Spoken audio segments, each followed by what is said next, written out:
In my other Yokohama video, I suggested 10 interesting spots to visit, but they were all quite close to Minato Mirai Station. Yokohama is a lot bigger than just one station, so in this video, we're going to explore 5 new districts in Yokohama, by day and by night. We're going to enjoy cafes, we're going to go to Chinatown, see Gundams, drink sake, eat chicken, and more.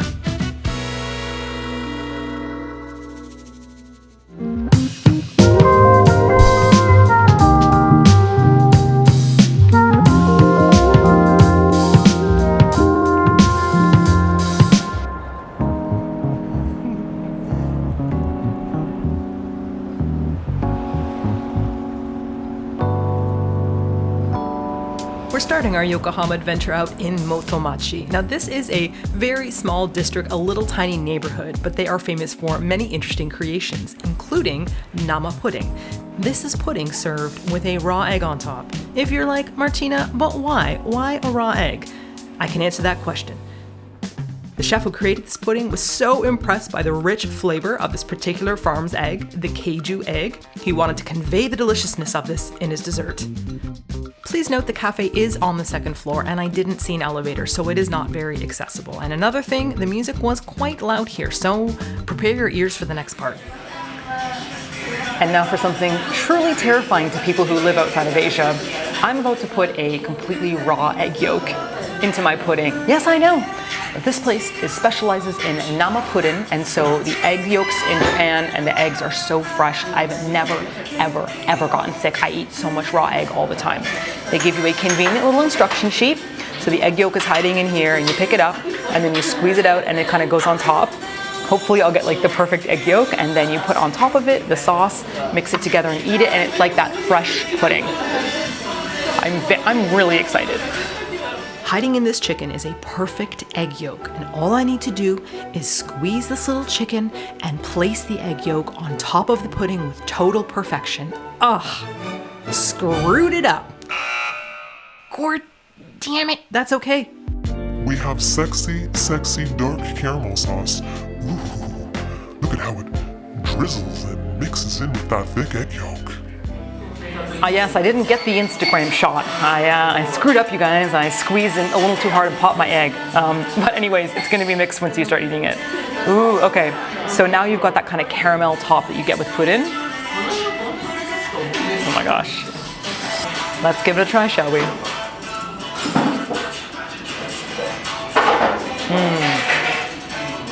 Oh wow. Nothing about this is eggy tasting.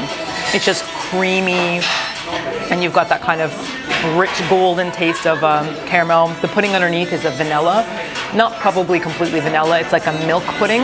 You can really taste the vanilla, and I saw little speckles of vanilla bean, which is how you know it's good. The mouthfeel is so good. It's just rich, you know, like a rich sauce on top. Wow. Give it a try if you're not feeling too scared. You will enjoy it, trust me. Now, I might have failed earlier, but that's okay, because Dan is here and he's ordered the green tea nama pudding, which means we don't have to screw this up again. I believe in you, Dan. I believe that you can do this. You can do exactly what I did. That's fine. You know what? It still has that sexy caramel sauce. And I gotta say, I wasn't sure if a raw egg, mousse pudding, and green tea would go together, but they all merge beautifully to almost taste like a matcha latte in your mouth. Now, if you're not interested in a raw egg pudding, I still recommend checking out the unassuming bakery Uchiki Pan. Founded in 1888, the owner was just 14 when he trained under a British baker who ran his own bakery in Yokohama. They're actually considered one of the OG creators of shokupan, which is a famous Japanese style of white sandwich bread. I also recommend their cinnamon bread and stick apple pie. So Motomachi is known for its shopping street, and they have a lot of boutique shops as well as some unique places to get some shopping done as well. It's loaded with cafes, dessert shops, and just really nice little like nooks and crannies with odd architecture. And you'll notice that it has a slightly Western feel to it, and that's because this area used to cater to the Westerners that lived here, and it was kind of like a foreign neighborhood. So there's a lot of bakeries and Italian shops and French places. It's a neat place to explore, and kind of blows your mind that you're in Japan, and then around the corner from this area, which is so Western, you've got Chinatown. What?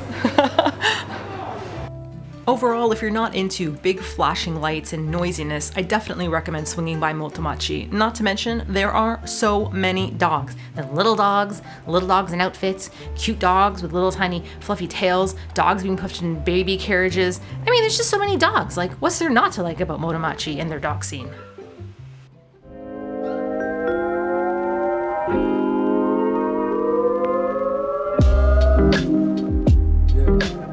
Leaving what feels like Europe behind, we'll be crossing over the river to enter one of the many entrances to Chinatown.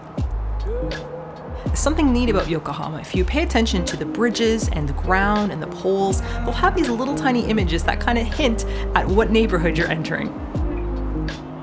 The vibrant colors of Chinatown are really amazing in contrast to the simple beige and white buildings of Japan in the background. You know that you're in Japan, but you also kind of feel like you're in China at the same time. Welcome to Chinatown, an excellent part of Yokohama to explore, eat street food. It's awesome. But you know what? I just prefer it by night. What the? This gate isn't even lit up. Okay, wait, let me try again. Oh, that's much better.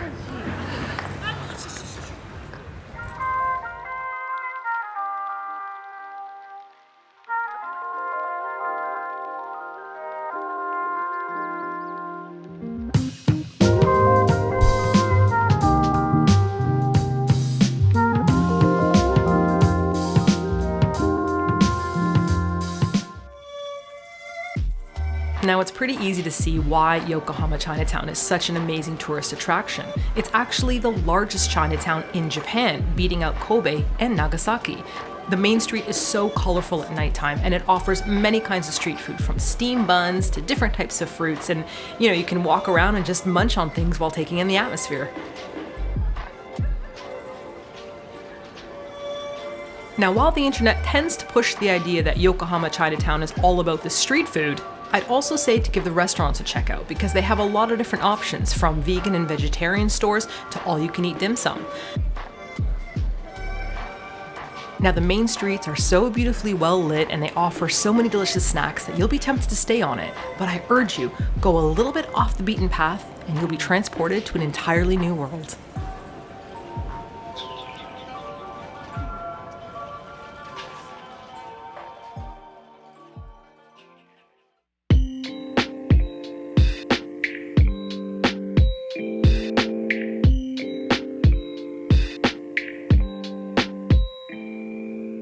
We're heading to Meijing Restaurant, serving up Hong Kong style food. Now, the reviews online for this place are stellar, but everyone says the same thing. It's not very crowded.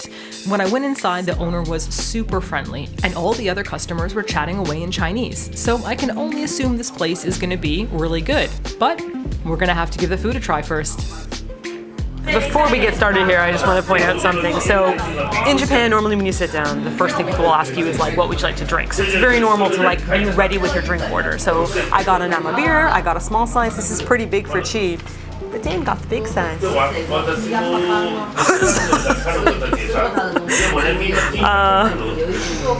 If the camera works gets like a little bit shottier towards the end of the video, you'll know what's up. Cheers! I dislocated my shoulder holding your beer.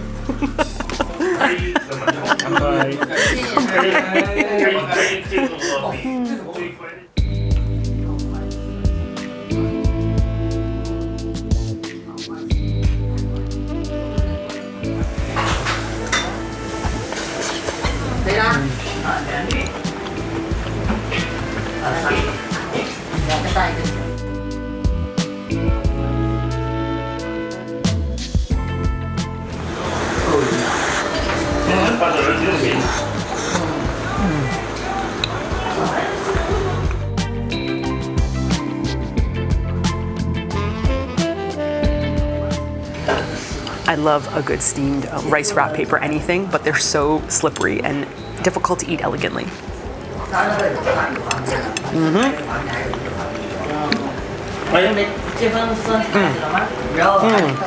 is so good. Oh my god. I ordered the wonton soup. I asked them like what I should get on the menu, and they pointed this out to me, and I'm so excited that I have, because the amount of delicate folds on this wonton, that says a lot about the person who makes these beautiful little magical parcels of deliciousness. And the men, like the noodles in here, these are like the kind of super thin noodles I'm used to getting when I would order from Chinatown in Toronto. If you ever got like wonton soup, it always had these kind of really thin, slightly eggy, don't know how to explain it, like not a tough flour feel to them, but oh, I'm so excited about this. Probably will burn my mouth, but that's fine.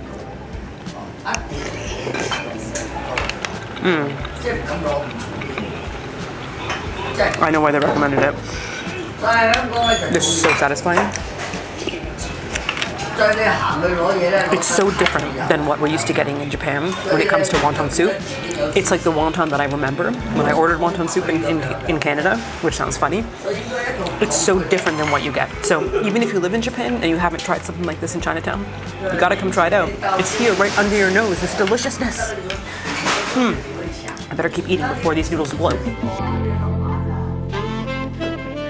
Well, I'm happy to report that Meijing restaurant is absolutely fantastic. The reviews online were correct. If you're in Yokohama Chinatown, come give them a try.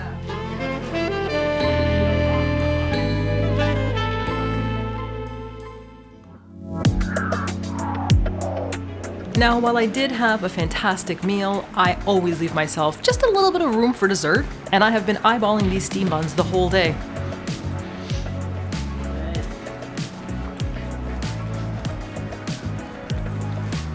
Sorry, Panda Bun. Time to put you out of your misery. You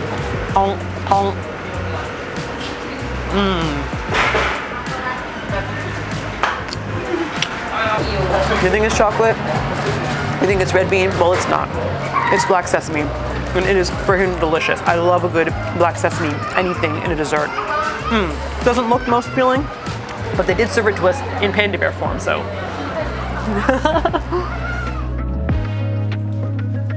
After your Chinatown explorations, don't hop on the train just yet. Just a short walk away is Yamashita Park. I love Yokohama Port at night. It is so nice and sparkly and glittery. Plus, if you come to the right location, you can get yourself a gigantic GUNDAM. But I do wonder, what does it look like during the day?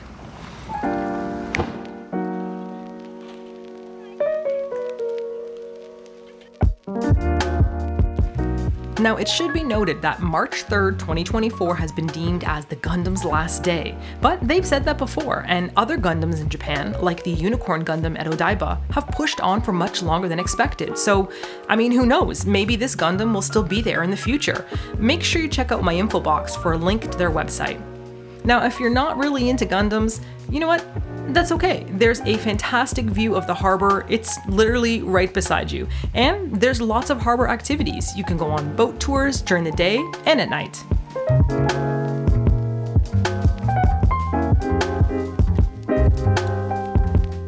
It's also pretty convenient to get to. They have a local city bus that comes straight from Yokohama Station, and it's pretty obvious there's a friggin' Gundam on the bus. And you know what? Speaking of Yokohama Station, we gotta go there. I haven't shown you what Yokohama Station has to offer. Now, while I could have taken the bus to Yokohama Station, I wouldn't have been able to show you Yamashita Park, and this park is just gorgeous. It's brimming with flowers and fountains and, I mean, just all over wholesome vibes, and they tend to have a lot of different pop-up events and like art festivals. While we were there, they were actually having a flower festival, and everybody was like getting in line to take photos in front of this like Yokohama sign. It's just a really beautiful place during the day and during the night. And as I pass through it, I'll be able to hop onto the train and take you guys on over to Yokohama Station.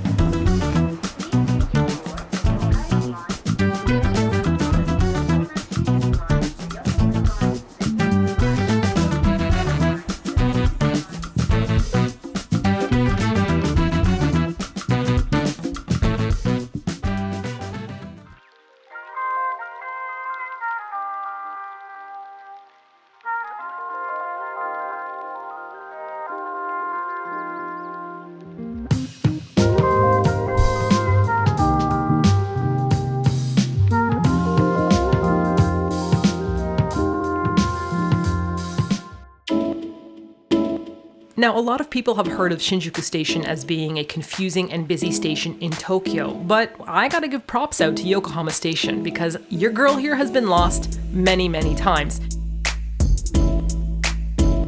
It's a very large station that has over 10 different train lines as well as many overnight buses that can take you to the airport or even to Kyoto.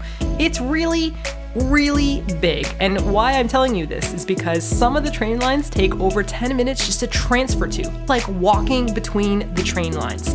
Luckily today we are not transferring to a train line, we are heading out the east exit and going to the Pokémon Center. But of course it's not going to be that easy. There are many ways you can get to the east exit and there's lots of different underground malls to confuse you, so we're going to take the overpass.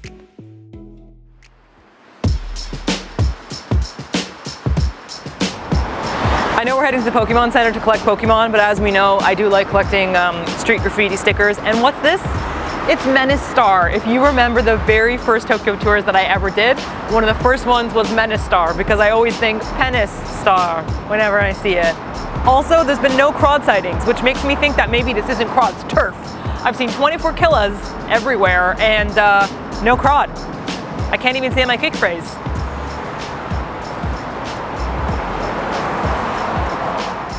Speaking of Crod, for those of you that are following my Crod sticker obsession, I really appreciate those of you messaging me on Instagram and sending me your shots of Crod while you're visiting Tokyo. You see what I mean, right? Crod everywhere. Something about this tells me I'm going the right way, but I don't know why. There's just something Pikachuing me towards it all. My hair is everywhere. Wow, that's a lot of Pikachus.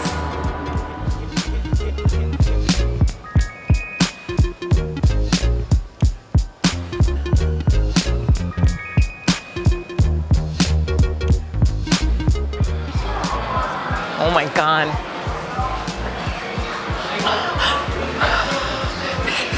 Really hard to resist. Oh my gosh.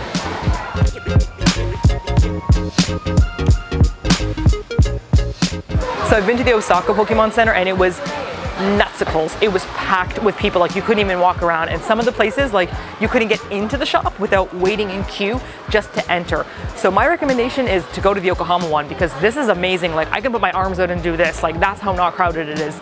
I would also recommend avoiding the weekends if you can.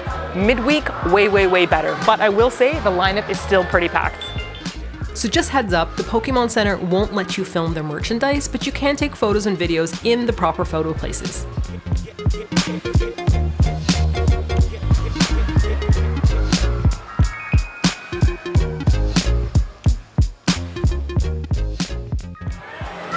Alright, I had to get a Pokemon ring before I left.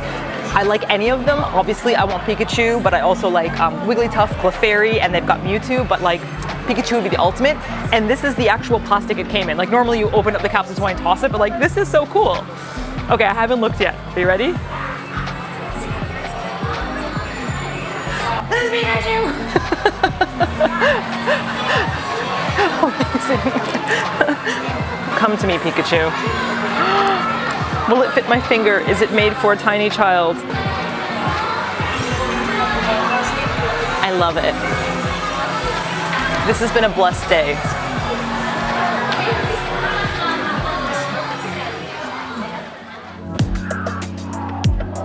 In leaving the Pokémon Center, I went to the basement and took the underpass which goes through a shopping mall, and we've returned back to Yokohama Station.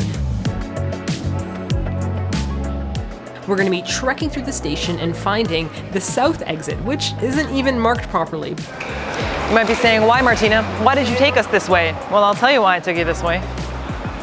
South exit, hidden in plain sight. So we're aiming for the southwest exit, but to get there we have to cross underneath all the multiple train lines and wrap ourselves around as we come up to the ground level. So this is over 10 minutes of walking. We're on the right side, but now we gotta go up another couple floors just to exit on the ground level.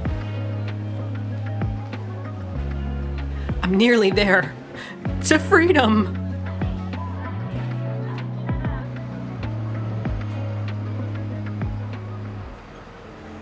The first time I came to this part of Yokohama, I really felt like I was transported to Osaka. It's got that kind of like Dotonbori vibe with waterways and rivers, and the reflections at nighttime just make it look totally incredible. Well, you'll see what I mean later on.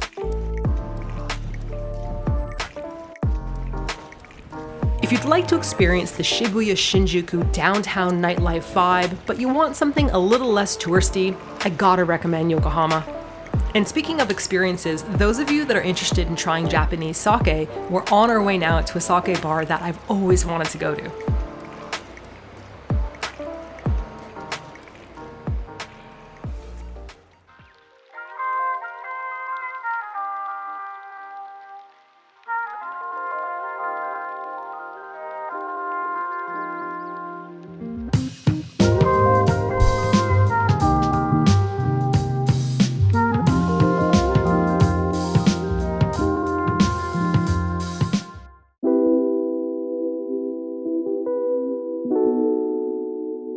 Welcome to Craft Sake Shoten. This place has been on my bucket list for a while now. It is a sake shop, but the owner speaks English. He's from San Francisco, and so you can ask him as many questions as you would please. This is fantastic because you know that I'm a big Nihonshu fan, but when you go to a Japanese izakaya and you order it, I can kind of choose if it's dry or like maybe what prefecture it's from or if it's sweet, but it's quite tough to be like, oh, why does this taste like this? You know, what's the mouth feel like? Is it fizzy? Is it not? So this was something that I really wanted to visit so that I could learn a little bit more about sake. The owner is incredibly friendly, and he has a really great system for explaining everything to you, from it being like a fresh sake to it being a dry or sweet, and he gets these really unique ones that are from different prefectures and places that most people can't get because he has a connection, and that's all I'm gonna say.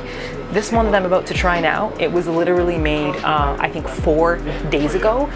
That doesn't mean it's good or bad, it just means that it's kind of like a rare type of sake, because sometimes you have like the first batch or the second batch or the kind that's been sitting for a while. So he gets these really unique selections. It's $5 to $4 for a glass, which is a really good deal. He's got some snacks and a couple of things that he can match with it. So you're not gonna get like ridiculously drunk, or will you? And one more thing to know, it is on the second floor. There's no elevator, so accessibility wise, you do have a flight of stairs to go up. But other than that, I'm ready to tuck on in and learn some more things about sake. So to make good sake, generally you want softer water. That's why it's hard to make sake outside of Japan. Yeah. So I was really intrigued by this, and the other one I was excited about was this one that looks like it has a French label on it, and it says that it's non-filtered or non-pasteurized. Yes. So I don't know what that means for sake. For So something it's to be non-pasteurized. pasteurization is kind of like heating. When they're cooking it to get rid of the bacteria. Yes. Oh, okay. Yeah. So Killing that's off different. the enzymes that are in the bottle. That way. So that kind of kills off that funk. Yep. Gotcha. This is a Bodai Moto. A lot of brewers don't do this anymore. It's kind of like, that's how monks used to make sake back in the day. And also this one's interesting. So it's the rice polishing ratio is 90%. Oh, this is the one you were saying. So that's it's gently. Just only 10% of the rice was removed. Yeah, just gently shaved off. Kompai.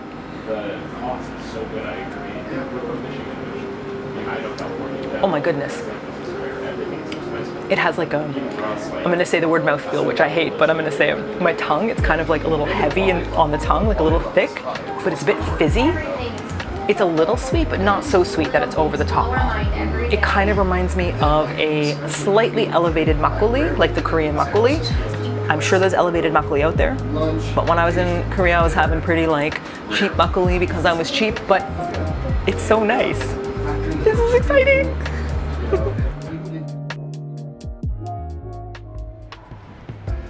With a happy belly of sake, I feel like I should probably go eat some food. Luckily, I'm in Yokohama and there are tons of places to eat at.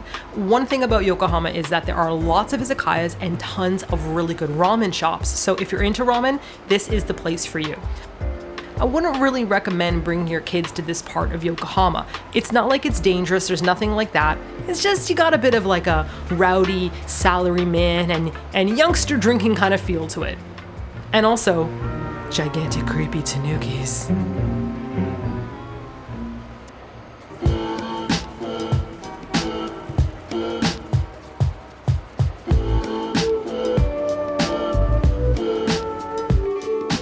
Now, it should be noted that all these places are accessible by subway, but I'm hopping in a taxi because, well, I have been walking around and filming all day, and frankly, I'm pooped. We're heading to Sakuragicho Eki, and it's a place that I live beside when I moved back to Japan, and it has a very close place in my heart. Well, it took nearly the whole day, but finally, I found my boy Kurad. Kurad, damn it! Why did it take so long? I guess you could say that I'm in my neighborhood of people now. It's a sign. Let's go explore Nogecho!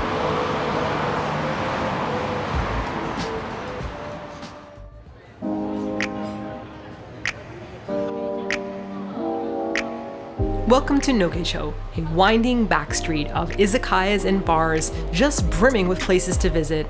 It's mainly focused on servicing the locals in Yokohama, so I wouldn't exactly call this a tourist-friendly location. Not because anyone is unfriendly, but because, they're just not used to seeing tourists. This is definitely more on the adventurous side if you plan on coming here, but I can guarantee you're gonna have an amazing evening if you do.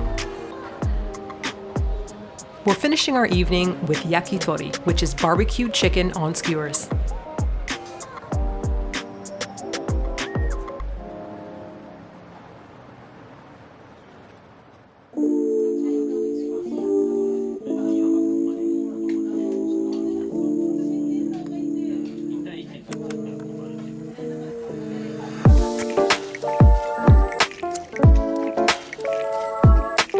Kanpai. Kanpai. If you're wondering what this fantastically pink drink is, this is baisu sour, and it's a little bit on the old-fashioned side, but I love it. This is just soda, it's non-alcoholic, and it kind of is like shiso leaf and umeboshi flavor together. It's a bit herbal. At first I was kind of like, whoa, but then it really grew on me. And you mix that with shochu, which makes it a baisu sour, and I just freaking love them. Plus it's pink.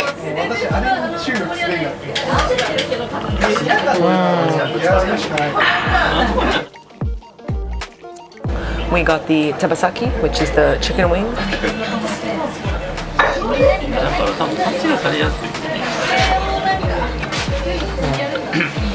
So we went for the Nichinan Tori Negima, which is green onions with chicken breast. How hot is it?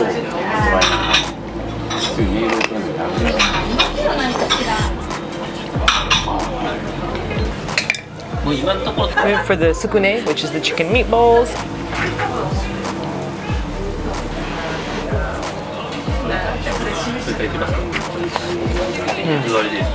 We did seseri, which is kind of like this neck part of the chicken, which is really good and buttery.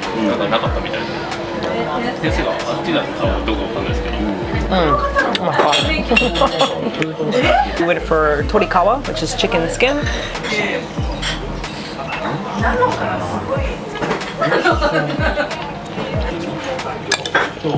We also had the shioreba, which is like a white liver that was delicious.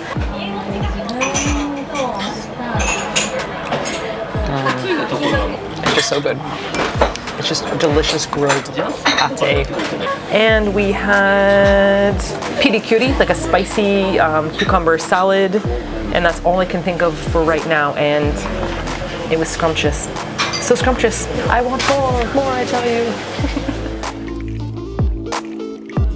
Going to a yakitori shop can be super intimidating, but I hope this explanation gives you the confidence to try out Japanese barbecue chicken while in Japan.